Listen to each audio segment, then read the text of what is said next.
bila dia penat, brain dia dah tak boleh nak kontrol dua mata, dan akhirnya bila dia melihat sesuatu yang jauh selepas melihat yang dekat komputer, phone, dia akan jadi culing, mata masuk ke dalam.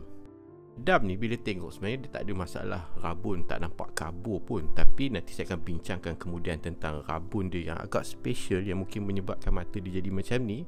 Tetapi saya nak fokus kepada test ni, Maddox rod ni. Ini test yang sangat-sangat penting untuk seorang student. Sebenarnya test ni nak tengok kesempurnaan masa luar yang kontrol mata ni. Adakah dia okey, cantik, ataupun dia tak berapa nak cantik.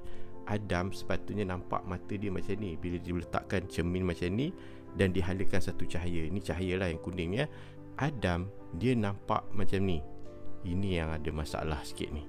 Sepatutnya dia nampak macam ni, tapi dia nampak macam ni. Dan jarak dia antara lampu ni dengan yang strip ataupun yang macam bar warna merah ni sangat-sangat jauh. Tetapi bila saya letakkan satu cermin yang buatkan mata dia lagi senang nak kontrol, dia dah dapat dah balik straight macam ni. Ini baru yang jauh. Saya akan buat ujian seterusnya yang dekat pula. Next.